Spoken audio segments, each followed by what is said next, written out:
اللہ رب العزت نے بنی آدم کو گمراہی سے بچانے کے لیے اپنے بندوں میں سے خاص بندوں کو چنا اور انہیں نبوت کے منصب پر فائز کر کے ہر قوم کی طرف مابعوث کیا۔ ان اقوام میں تاریخ انسانی کے ایک قدیم ترین قوم عاد کا نام آتا ہے۔ قوم عاد جزیرۃ العرب کے جنوب کے صحرائے احقاف میں آباد تھے، جو موجودہ یمن اور عمان کے علاقے ہیں۔ عرب کے قدیم تاریخ میں ان کو عاد اولیٰ کے نام سے یاد کیا جاتا ہے۔ دراصل عاد حضرت نوح علیہ السلام کے نسل سے ایک شخص تھا جو نوح کے بیٹے سام کی اولادوں میں سے تھا۔ اس نے جنوب کے علاقوں میں سکونت اختیار کر لی اور ایک عظیم قبیلے کی بنیاد رکھی جو آگے چل کر قوم عاد بنی۔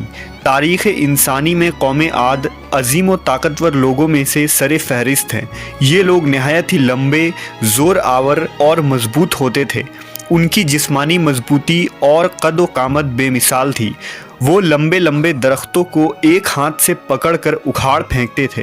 مورخین کے مطابق وہ اونچی اونچی پہاڑوں کو کاٹ کر عالیشان محل بنانے کا فن جانتے تھے، جو اس زمانے میں دنیا کی سب سے بڑی فنکاری تھی، اور عاد اس میں بے مثال مہارت رکھتے تھے۔ معاشی طور پر قوم عاد بہت ہی خوشحال تھے۔ ان کے علاقے سرسبز و شاداب اور زرعی طور پر ان کے علاقے کسی خزانے سے کم نہ تھا۔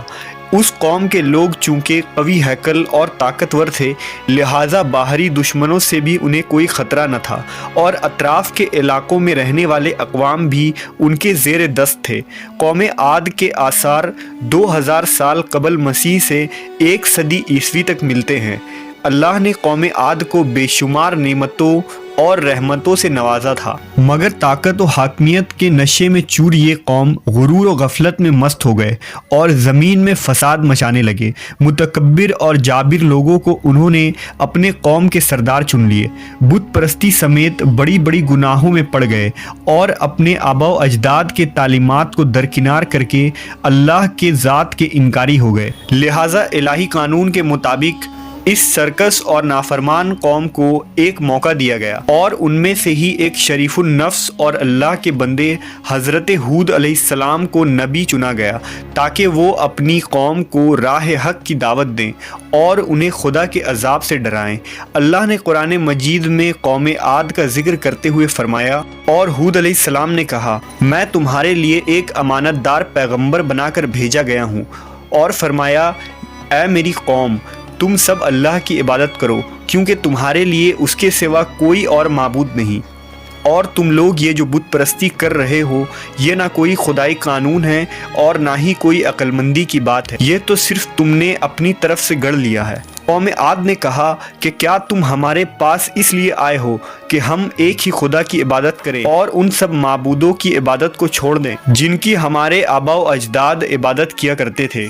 قوم عاد نے کہا، اگر تم واقعی سچے ہو تو تم اپنے وعدے کے مطابق عذاب الہی لا کر بتاؤ۔ حضرت ہود علیہ السلام نے کہا، اب تو یہ طے ہو گیا کہ تمہارے رب کی طرف سے تم پر قہر الہی نازل ہو جائے اور عذاب آ جائے۔ لہٰذا اللہ کے حکم سے ایک تیز و تند طوفان قوم عاد کی طرف بھیج دی گئی۔ یہ ریت کی طوفان 7 دنوں تک مسلسل چلتی رہی اور ان کی بلند ترین عمارتوں کو زمیں بوس کر دیا۔ ہزاروں سالوں سے بسے وہ عالیشان قوم خاکستر ہو گئی، اور اس عذاب سے صرف حضرت ہود علیہ السلام سمیت آپ پر ایمان لانے والے نجات پائے، اور پوری قوم ایک جھٹکے میں تاریخ سے مسخ ہو گئی۔